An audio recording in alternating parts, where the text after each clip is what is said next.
कैसे उनका लालन पालन हुआ। उनके पिता पद्मश्री शंभू महाराज जी सम्राट हैं, वो भावों के, और ऐसे घराने में, ऐसी लखनऊ घराने की 7वीं पीढ़ी का प्रतिनिधित्व गुरुजी कर रहे हैं। इन सब को सुन के, इन सब को देखते हुए कई बार ये चीज़ आई मेरे मन में कि मैं इस पर कुछ काम करना शुरू करूँगी। और गुरुजी से मैंने आज्ञा ली 2013 में, और वहीं से ये यात्रा शुरू हुई। तो ये एक लंबा समय था जिसमें मैंने सिर्फ सोचा, बहुत सारी चीज़ें, कई गुरुओं का आशीर्वाद मुझे प्राप्त हुआ। शाश्वती दीदी, भास्वती दीदी, राममोहन गुरुजी, दीदी यहाँ चटर्जी दीदी, मतलब मैं इन सबके साक्षात्कार मैंने लिए हैं। उन सभी में इतने भावपूर्ण तरीके से उनकी भावनाएं व्यक्त हैं, वो सब आपको इसमें देखने मिलेगी। कई बड़े गुरुओं का आशीर्वाद, उनके साक्षात्कार, गुरु जी की जीवन यात्रा, बाल्यावस्था, फिर उनका लालन पालन, कई कठिन परिस्थितियों से उन्होंने गुजर के इस मुकाम को हासिल किया, और आज वो आपके सामने हैं। सबसे पहले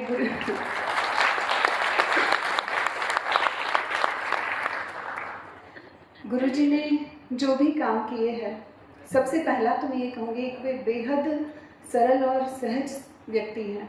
जहाँ भी रहते हैं, जैसे भी माहौल में हो, अगर गंभीर माहौल है उसको कैसे खुशनुमा बनाना है, वो हमारे गुरुजी से सीखिए। मतलब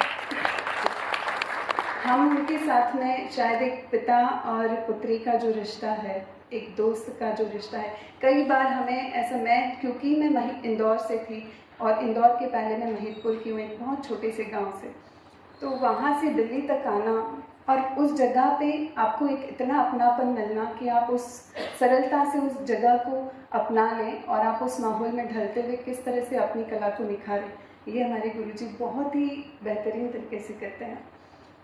गुरुजी की शिक्षण पद्धति, जैसा कि वो जो भी सामने जो भी प्रस्तुति हो रही है, या जो भी उनके पास शिष्य आए हैं, उनके लिए एक आप जो हैं उससे वो कभी नहीं बदलेंगे, आप जो हैं वो आपको निखारेंगे, ये उनकी विशेषता है। जैसे अगर किसी का भाव बहुत स्ट्रांग है, तो वो उस भाव को वैसे का वैसा रह के उसमें क्या तराशना है वो निकालेंगे, कभी भी अपनी सोच नहीं थोपते हैं। बहुत ही खूबसूरत तरीके से एक कलाकार को निर्माण करना, एक कलाकार तैयार करना। अगर उनका फुटवर्क और उनके चक्कर बहुत तैयार है, तो ऐसा नहीं कि आपका भी यही होना चाहिए। आपकी जो स्पेशलिटी है, आप उसको बना के और फिर आप निखर के आइए। तो इस तरह की बहुत सारी चीज़ें हैं गुरुजी के पास में, जो हम सीखते रहे, और उसी से मुझे प्रेरणा मिली, और मैंने ये आपके सामने रखने का एक प्रयास किया है। बहुत सारी त्रुटियाँ होंगी इसमें, बहुत सारे मैं नहीं जानती कि, क्योंकि ये मेरा पहला प्रयास है, और आने वाली पीढ़ी जाने कि किस तरह से पहले की तालीम होती थी, गुरुजी की तालीम जैसे हुई है उसका पूरा विवरण इसमें है। महाराज जी कैसे इनको सिखाते थे, सुबह 4 बजे से उनका रियाज शुरू होता था, और दिन भर पूरा बस इसी माहौल में वो रहे और उन्होंने काम किया। तो ये सारी चीज़ें अब, क्योंकि आज इतना फास्ट लाइफ है, सब लोग बहुत भाग दौड़ की ज़िंदगी जी रहे हैं, कहीं ना कहीं समय का अभाव है, और हम उतना समय नहीं दे पाते। तो शायद हम ये जब पढ़ेंगे तो हमें अंदर से ये फील होगा कि हमें भी इतना टाइम देना है, तब हम यहाँ खड़े हो सकते हैं, या हम ऐसी हस्ती बन सकते हैं। एक चीज़ और मैं गुरुजी के लिए कहूँगी कि एक पिता का हाथ जैसे सर पे होता है, बिल्कुल वैसे ही उन्होंने अपने सारे शिष्यों को रखा है। और जो अभाव मुझे फील हुआ था कि मुझे कहीं उनके लिए कुछ देखने सुनने ज़्यादा नहीं मिला, किताबों में मुझे पढ़ने को नहीं मिला, तो मैंने ये प्रयास किया है कि जितना हो सके मैं उनके बारे में इसमें आपके सामने प्रस्तुति दे सकूं। कई सारी बंदिशें हैं लखनऊ घराने की, और महाराज जी की बंदिशें, गुरु जी की बंदिशें, वो इसमें मेंशन है।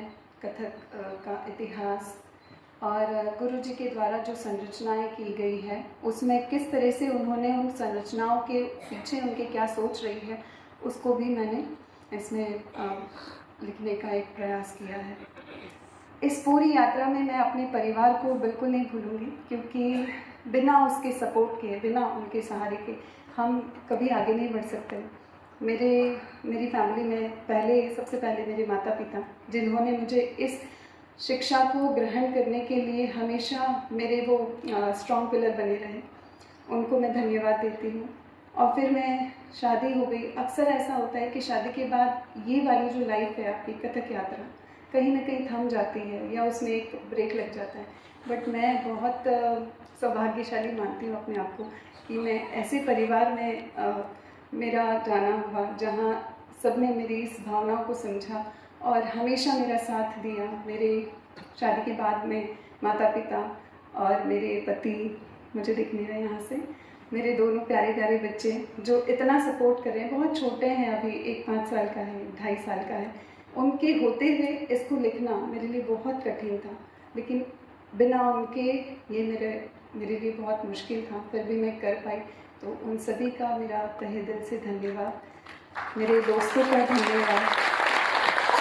मीनू गारू जी का नाम लूँगी। यहाँ पे जो मेरे साथी थे, जिन्होंने सबसे ज़्यादा मेरा सहयोग किया है इस पुस्तक को लिखने में, मीनू गारू, पंखुड़ी दीदी, पंखुड़ी श्रीवास्तव जी, रचना सिन्हा जी, और मैं शायद कई सारे नाम ना ले पाऊँ यहाँ पे, लेकिन बहुत सारे मेरे ऐसे सीनियर्स जिन्होंने इसको लिखने के लिए बहुत सारी चीज़ें मुझे एक संग्रहित रूप में दी कि ये ऐसा लिखना, गुरुजी ऐसे हैं, गुरुजी ऐसे।